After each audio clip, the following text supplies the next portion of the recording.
There are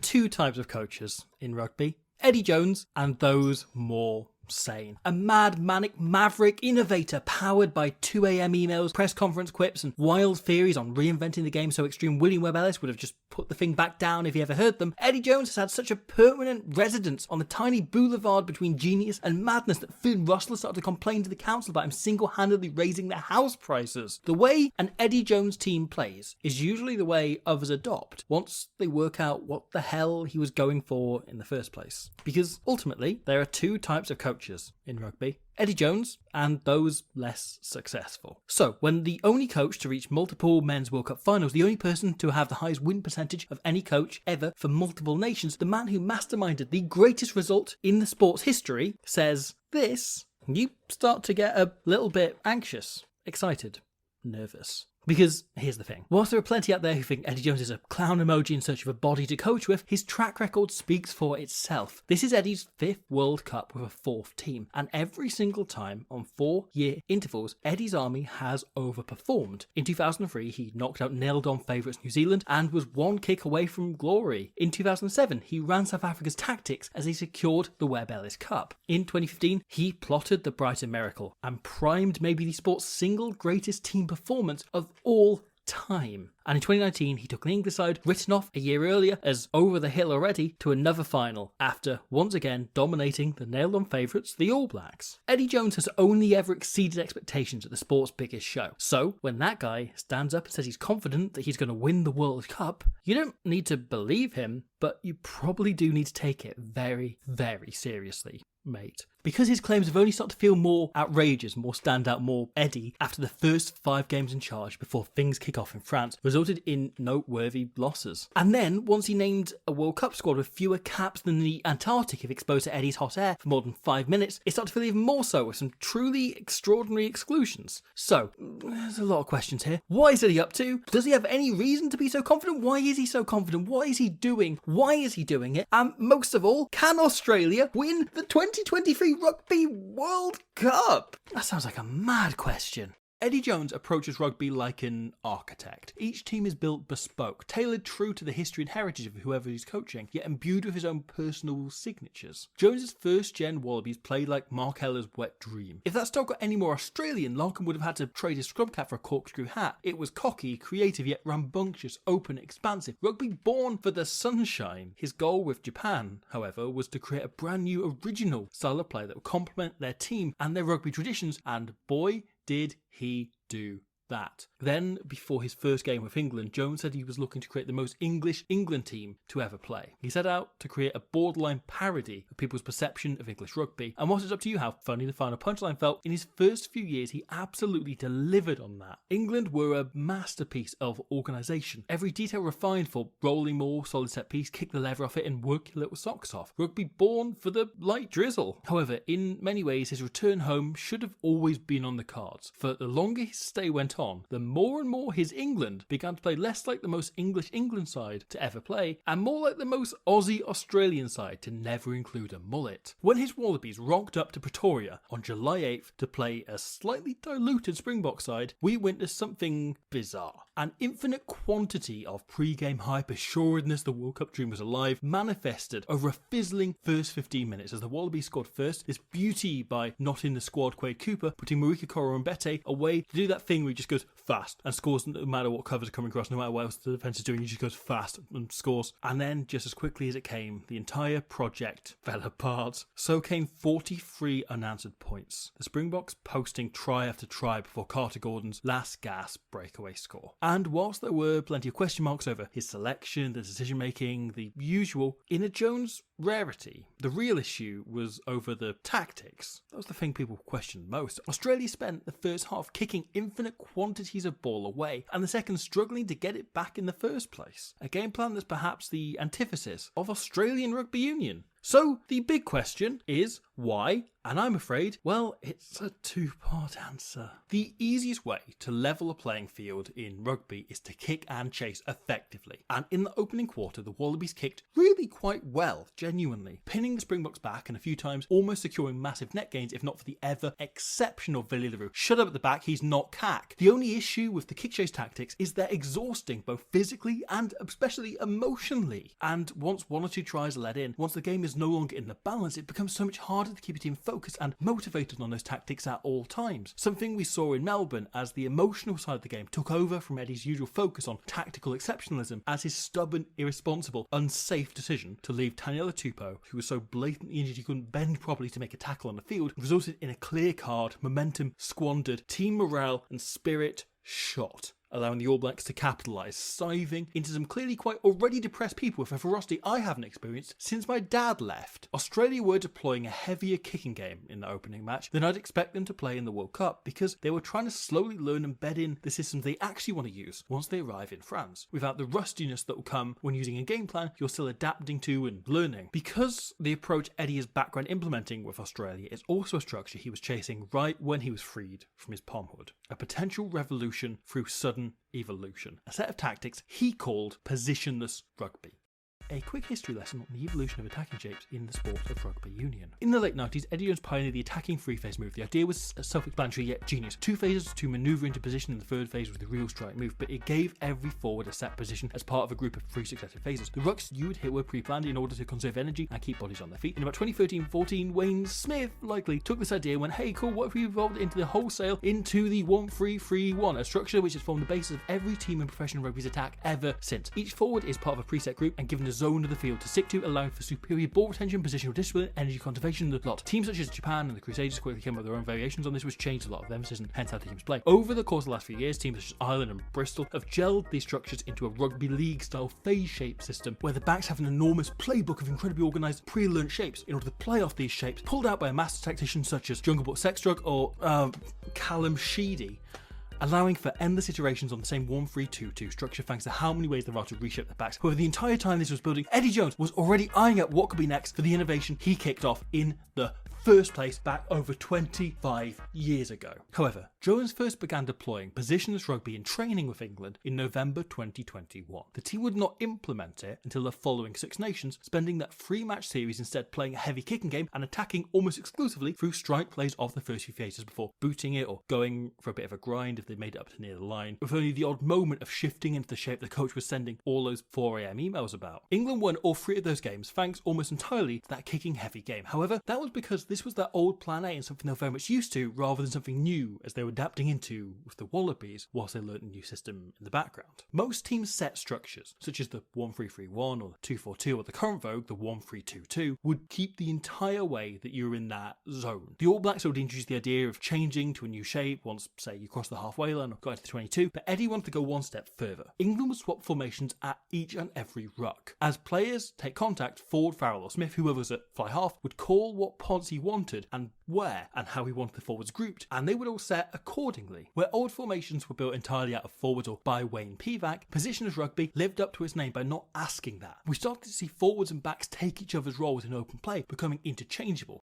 Perhaps the first and best evidence of this came in that 2021 Six Nations against France. After 2 phases off 9, Ford calls it to himself and has 2 big guys running incredibly flat on his shoulder, picking fantastic lines. But Farrell, having started on the far side of the ruck some way behind, comes into the picture last second to change it entirely, able to put Watson away down the wing here. It's very similar to this beat by Geordie Pataya. The Wallabies fold into a 2-4-2 structure, and thinking they know what they're facing, Kane prepares to hit Slipper, which sounds like something from a middle-aged take on Toy Story, except both Pataya and Coram Bete fold around last second, the Wallaby attack becoming a totally different prospect in a matter of seconds, allowing Pataya to drift from the boot into the line and create a 4-on-3, which allows him and Karevi to execute and put Coram Bete away in the corner for an absolutely fantastic finish on the try. Because that earlier England example shows what can happen when the pair intermix as England worked the edge, at which point they switch into a 2-2-2-2 formation, briefly before Ford doubles that up to become a 2-4-2, but with Genge pulled into the ruck, ruck here. Slade fills in as a forward, except he changes his line to float into the boot and hence create an extra runner who was never there before positionless rugby. The defender was already watching Farrell as the danger behind, but suddenly, with two of them, it opens up for Slade to just sigh through. The ball is recycled and Ford just calls for a random shape around him to give France options to watch before delivering a perfect ball to Anthony Watson, who scores in the corner. The sheer range of athletes Australia can pick from has seen Eddie take the forward-back hybrid idea even further. Samu Kerevi is an obvious option to fill in as a forward, but the Wallabies have had enormous success of sending Nwangwu Dinase in tight to perform basic carries. His patented combination of council estate strength and uncanny Fijian power, so good at busting the line on what's expected to be a soak-up tackle. It's exactly the sort of thing he was clearly expecting from Sunilasi Vunivalu when dropping him in that opening game, and now hence taking him to the World Cup, hoping he can play that kind of role. However, perhaps the most extreme example of what positionless rugby can look like is here. England begin in a 1-3-3-1, but on the following phases set their shape entirely out of backs, not forward in sight. Italy are baffled by who can possibly get the ball because there's no obvious distinction between ball players and carrying threats. Any player could be either, allowing for this clean break. Just 12 seconds on from that first regather of the ball, England are now setting into a new shape, but since the far side was purely backs, when it comes out it's just forwards and Marcus Smith. They split into a 1-3-2-2 off Smith's call, which means Don Brandt runs an overs line here in order to be part of a 2 with George rather than being part of a 3 here, forcing Padavani to keep watching him, opening the space up for George to burst down the wing and score from a great pass by Ellis Genge, a prop who's now being trusted to throw these passes because positionless rugby. Sort of thing we could really see Angus Bell doing this Wallabies team. But equally, this new approach allows you to simplify the structure as well. The Wallabies here are in a very basic 1-3-3-1, likely looking to set up to kick, but when the penalty is given, Nwangwu Dinase takes it quickly and the space starts to open up. The offload to right and support line is brilliant, but when the ball's recycled, Quade doesn't set a shape at all, rather coming in late so he can choose whether to hit the ball at 10 or in the boot here. He opts to be first receiver, with players flooding in on the blind side so he can take his pick based on what the Argentine defence does. He goes over the top to Kerevi, who pops it down to his centre pawn, Ikitau, who just about manages to squeeze in a quick try on his way to a World Cup ruining rib injury, which is such a huge blow for the Wallabies. In a lot of traditional structures, forwards would flood in to set groups immediately off this ruck on either side, but Eddie's innovation is always looking to emphasise the likes of Alatoa being a rugby player here instead of just a prop. Because the thing is, when it works, it's genuinely kind of undefendable. This try, eventually finished by Freddie Stewart, is for my money the single best passage of attack any team has run this entire World Cup cycle. 4 years, every single bloody test match, no one did it better than this. England's forwards interlinking like backs and backs running like forward lines, and all changing structure and executing with unbelievable pace. 8 phases, 80 metres, 28 passes, all in 49 seconds with an average ruck speed of 2.1 seconds. It's virtually perfect and an impossible task for defence. The entire attack a shape-shifting, mind-reading agent of chaos. The only roles though are sacrosanct were those of the scrum half and Smith, Ford or Farrell, whoever's at fly half. The organisers setting shape and calling the structure. And this was where the teething issues began. Whilst matches with Farrell at 12 allowed them a backup, when Smith was deployed in the 10 shirt alone, the second he went off his feet, the moment he took it in, something he always loved to do at club level, the attack fell apart. England would just enter simple crash-ups off 9 until 10 regained his feet to organise, by which time often momentum was already lost. It put a hell of a lot of emphasis on the 10th role, and whilst George Ford, one of the most gifted rugby minds in the history of the game for my money, took to it like a duck to English cricket, Smith was slotting in from a far Frencher, looser system he played at Harlequins, making his role for England completely different to what he was doing at club level. He improved game on game, but those matches used as sacrificial lambs to let him learn the system included a loss to Scotland and batterings by France and Ireland. Because ultimately, the whole thing was a guess. England's entire attack was being run on instinct rather than predictable, repeatable pattern that we see with Ireland or increasingly New Zealand. On its day, it was undefendable, but if Smith, Ford or Farrell's instinct was wrong, it cost England territory, possession, momentum, attacking chances, or, if they're not so lucky, the entire match. And so, Australia have drip-fed it into their system, making sure they have another plan B, the kicking game, in place first before they start leaning on it hard. That opening game against South Africa, they switched just a handful of times between 1-3-3-1, the most basic shape that even the youngest of players will have known for years, and 1-3-2-2, the shape they've been playing under previous coach Dave Rennie. They only really switched on their first phase of gathering the ball, then stuck with it until they lost it or kicked it away next, rather than on the fly, allowing them to steadily bed this in, an approach they began adopting against Los Pumas the following week, before it really rolled around in game 3, but became the default in match 4, and they adapted to it quite beautifully. After Nwangari Tanasi regathers the high ball here, Carter Gordon calls a 1-3-2-2 shape, their odd default, and whilst that doesn't change, the details do,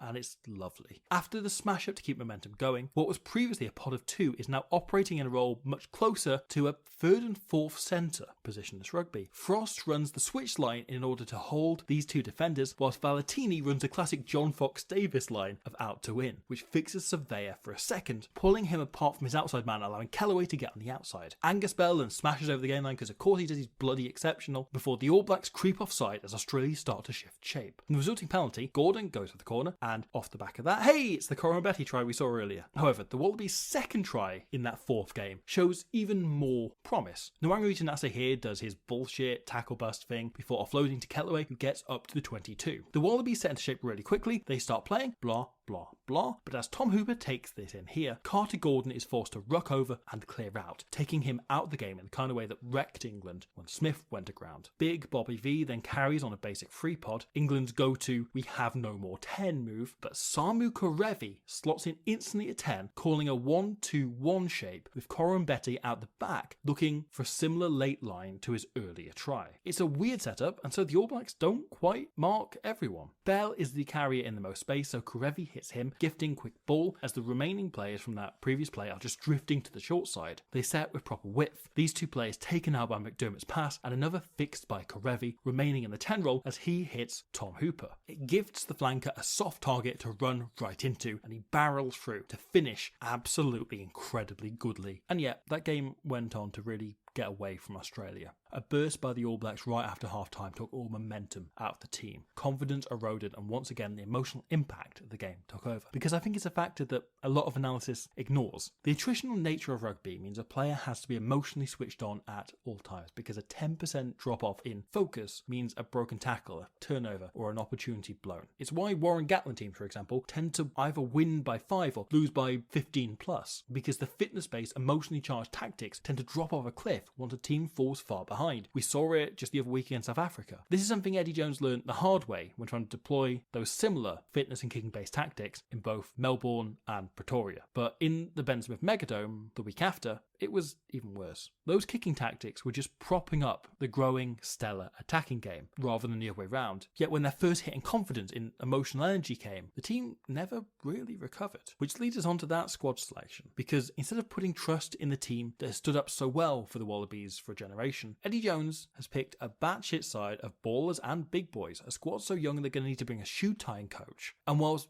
look, I think Michael Hooper is a once-in-a-generation talent who still has a lot to give to the green and gold shirt for me. I can't argue with most of the rationale. Similar to Gatland in 2011, 18 and 2023, when your game is so built on emotional energy, which so much of the game is going to have to be when they're still building parts of their attack, sometimes you need to clear out the dead wood that bring your team down. The players that have got used to losing. Is Quade Cooper a good enough fly half to be going to the 2023 Rugby World Cup? Yeah, absolutely, of course he is, without a moment's doubt. But Eddie's argument, made in so many words during one of his infamous smart-ass quipathons, was that he'd simply got too used to losing in that slightly orange shirt. Quade took the field in the final 15 minutes of that Bledisloe heartbreaker, and whilst he nailed an incredible clutch penalty, if you drill into his performance beyond that kick, Jones kinda has a point. Cooper took nothing on himself. All game management left a little piss boy at 9, and when he did have a shot to open up the attack, Quade dropped it cold, gifting the All Blacks a scrum from which they milked the penalty, Mo'unga slotted to win the game. Eddie's rationale is easier to teach a kid used to dominating at youth levels do that higher up than get a guy who's been standing out in defeat since 2012 to start taking a tight game by the scruff of the neck. If the team is losing that emotional energy, they need someone to take charge, and in his auditions this year, Quade Cooper simply did not do that. With the attack being so intricate, it also allows Carter Gordon more time to bed in if he's playing nearly 80 minutes of each game. In that first test against the All Blacks, we saw his head go down after 2 consecutive errors after what had been a very fine performance up to that point. As such, you've got to hope that that game was the learning block that he needed and the Wallabies needed in order to kick on here. The nature of Australia's pool means every game is a challenge enough to justify picking a near first 15, yet none of them are an insurmountable All Black-sized Everest, giving a young side time to bed in during the World Cup. This is far from ideal, but when you're given 5 games to prepare for the sport's highest peak, in ideal, crazy times are an inevitability. And maybe you need to be still assembling bits of your game plan once the tournament started during the pool stage and hoping the easier draw will carry you through. Because here's the thing, Australia have an incredible generation of young players coming through, many of which were part of an under-20s team who reached and then pushed an absurdly strong French side all the way in 2019's Junior World Cup final, eventually losing by just 1 point. And they've all taken to the positionless rugby idea so much faster than England did. Part of that through necessity, but it still doesn't change the fact that things started to click in just their 4th game under the new system rather than 4th campaign. Yet the question still remains, is this just too soon? The way an Eddie Jones team plays is usually the way others adopt once they work out what the hell he was doing. But the issue at the minute is Australia are still working out who the hell they are. The current state of the Wallabies is not as bad as 0 from 4 looks, but it's also not great when you're right on the brink of a World Cup and you don't have a chance to try and gain and build that momentum. Because, after all, there are 2 types of coach in rugby, Eddie Jones and those less sane. To even take on this particular project and try to turn the Wallabies from likeable, middle-of-the-road semi-final contenders into a proper world-class winning team with just 3 months together and 5 competitive matches before the sport's biggest tournament begins is mad! It's ridiculous, crazy, silly, absurd. It's like reading a Stephen Jones column and taking it seriously. It's insane. The kind of logic only otherwise seen in Rugby Canada continually renewing Kingsley Jones' contract. It's wild. The kind of crackpot that makes Lionel Boxey say, whoa there, hey, steady on now. Yet it's also, oh, so Eddie. Because if one man can pull this impossible mission off, if one man can make this happen, it's probably the only guy who can make you sit up and listen when he suggests such a preposterous notion in the first place.